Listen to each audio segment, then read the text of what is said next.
Et salut tennis et bienvenue dans cette vidéo. Aujourd'hui une vidéo sur le futur du tennis, la réalité virtuelle. Je rappelle que c'est une série de vidéos que je fais sur le tennis du futur. Si vous voulez aller voir les autres vidéos, n'hésitez pas à aller sur YouTube et aller dans la playlist tennis du futur.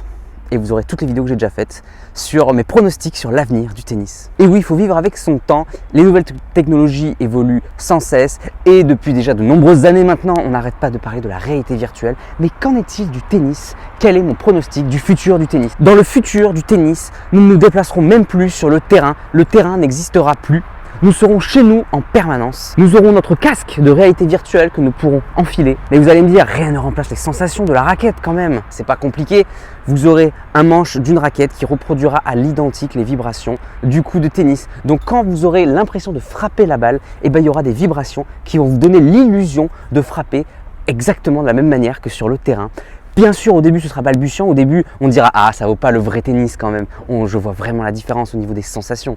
Mais très vite, vous allez voir, il va y avoir des progrès. Et en quelques années, ça va arriver très vite où on ne va même plus distinguer en termes de sensations les coups de la raquette virtuelle, donc le manche que vous aurez dans la main, de la vraie sensation. Pareil pour les images virtuelles, nous savons que la 3D font des progrès phénoménaux. Il y a beaucoup de jeux vidéo, on n'arrive même plus à distinguer si ce sont des images de synthèse ou si c'est la réalité. Mais pourquoi pas aller encore plus loin et carrément mettre des photos, tout simplement des photos, des vidéos déjà faites. Et du coup, vous aurez vraiment l'impression d'être dans le contexte. Donc les sensations, le visuel, comment ne pas être plus immergé dans le tennis que ça? À la limite, on pourra rajouter, pourquoi pas, sur le corps, ou moi je pense plutôt au visage, vraiment pour sentir, je sais pas moi, l'air, le vent, etc. pour donner un réalisme encore plus grand à l'expérience de tennis virtuelle. Il y a aussi bien sûr les chaussures pour avoir l'illusion de glisser sur terre battue, les chaussures pour avoir l'illusion de glisser sur gazon. Moi j'ai jamais joué sur le vrai gazon, ce serait incroyable d'avoir cette sensation, de se casser la margoulette, de se casser la figure. Ce serait incroyable toutes ces sensations. Ok, très bien, mais du coup à quoi ça nous sert? Pourquoi on va faire de la réalité virtuelle et pas du vrai tennis? Imaginez, vous êtes chez vous, tranquille, pas besoin d'avoir les trajets, les bouchons, vous passez une demi-heure pour aller au terrain de tennis, vous êtes chez vous tranquille, vous pouvez le faire à n'importe quel moment de la journée et vous pouvez jouer avec le monde entier. Vous avez un ami qui est à l'autre bout de la planète, et bien vous pouvez faire un tennis avec lui à l'heure que ça vous chante. À n'importe quel moment, vous pouvez faire un tennis. Vous voulez jouer contre Novak Djokovic, contre Roger Federer, avec l'IA, l'intelligence artificielle qui adapte son niveau à votre niveau.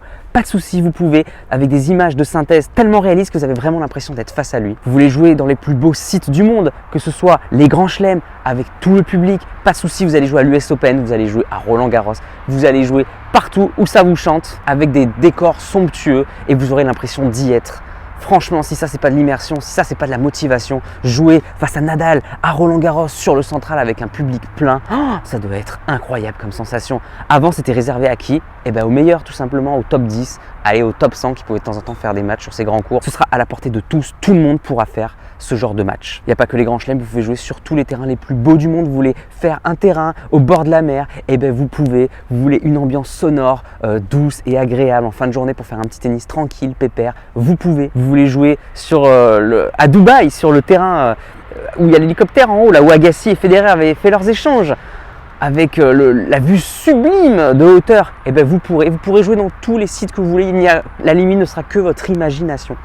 Au début, il y aura des stades déjà préconstruits, mais ensuite, vous pourrez les créer vous-même et jouer là où ça vous chante. Vous voulez jouer sur le sommet d'une pyramide, même si ce n'est pas réaliste, eh bien vous pourrez, parce que vous l'aurez construit dans votre jeu, vous pourrez être créatif et faire ce que vous voulez. Ce sera terrible. Évidemment, ça va plaire à tout le monde va se jeter dessus. Au début, non, parce que bien sûr, les puristes, nous, les joueurs de tennis, on va dire, mais c'est quoi ce délire? Nous, rien ne vaut le vrai tennis. Nous sommes fans de tennis, c'est la tradition qui prime, jamais on ira. Et en plus, au début, il y aura des bugs, ce ne sera pas très réaliste et personne n'ira et on dira non, ça marchera jamais leur truc.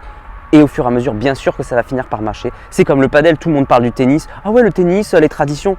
Tout le monde est en train de jouer au padel, plus personne ne joue au tennis. Alors j'exagère un petit peu, mais voilà, c'est la mode, le padel.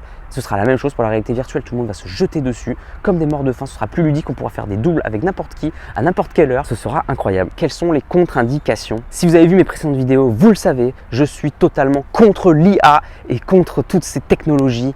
Ça va nous déconnecter complètement de la relation humaine, alors que c'est le but. Ils vont nous dire non, non, l'objectif c'est la connexion. Vous allez être connecté aux gens du monde entier, vous allez pouvoir jouer avec n'importe qui, avec vos amis, etc.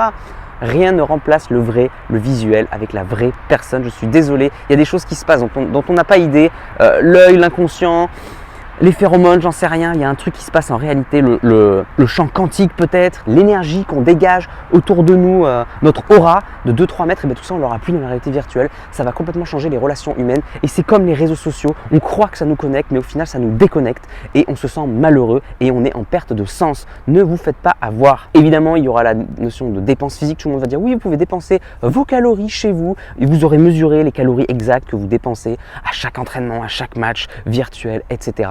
Mais au final, rien ne vaut d'aller sur le terrain et de courir pendant des heures. Ça me rappelle un peu Rocky 3, la technologie versus la réalité. Et franchement, la réalité virtuelle nous vend des choses, mais au final, on va beaucoup perdre, on va beaucoup devenir beaucoup plus obèse, on va perdre en santé, on va vivre moins longtemps, on sera moins heureux et ce sera beaucoup moins bien. C'est comme toujours mon avertissement que je donne à tout le monde. J'ai un avis très tranché, je suis très engagé, malgré les bienfaits que ça va nous procurer. Évidemment, j'attends votre retour. Je sais que beaucoup de personnes seront contents et seront impatients de ça.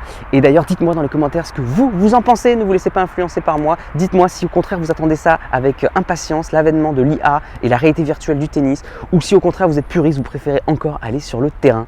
Dites-moi dans les commentaires ce que vous en pensez. Alors quand est-ce que ça va arriver? En fait c'est très simple, je pensais que ça arriverait d'ici une dizaine d'années. Je me suis dit vers 2025-2030, il va y avoir les premiers prototypes, vers 2025 et vers 2030, 2040, là, ce sera sûr, on n'aura que de ça partout. Donc c'était mon pronostic.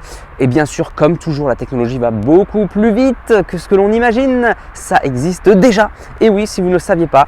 Et en plus, c'est une joueuse que vous connaissez, qui est la première leader qui est la première à se lancer là-dedans, à faire la promo. Et je vous donne le nom, c'est Martina Navratilova. Donc elle a un petit manche comme ça, juste, et elle promeut une nouvelle marque de la réalité virtuelle du tennis. Pas de pub, je vous laisse aller regarder, je vous laisse vous-même aller voir sur internet, vous tapez Navratilova, réalité virtuelle et normalement vous allez trouver tout ce que vous avez besoin. Et d'ailleurs, ce n'est que le début, là, elle vient juste de commencer, mais d'ici 1 an, 2 ans, quand vous verrez cette vidéo, peut-être que ça aura déjà pris beaucoup d'essor. Donc n'hésitez pas à aller vous tenir au courant et aller voir en direct ce que ça donne. Voilà les amis pour cette vidéo sur le futur du tennis. Dans le futur, nous ne serons plus sur le terrain, nous serons chez nous, dans notre petite boîte, dans notre petite box, mais on pourra avoir accédé à tout. On sera au soleil, on sera en grand chelem, on aura tout. On pourra jouer contre Federer, contre Djokovic à leur meilleure forme. On pourra faire tout ce qui nous plaît grâce à la réalité virtuelle du tennis. N'hésitez pas à me faire un feedback s'il vous plaît dans la vidéo. Qu'est-ce que vous pensez de ce genre de vidéo? N'oubliez pas d'aller voir mes vidéos précédentes sur les séries du tennis du futur, où j'imagine le tennis du futur. Moi je vous dis à bientôt pour une prochaine vidéo. Je vous donne rendez-vous dans le futur pour une prochaine vidéo. En attendant, n'oubliez pas, allez jouer au tennis, ce soit en réel ou en virtuel, surtout en réel, progressez et surtout, faites-vous plaisir. Ciao. Waouh!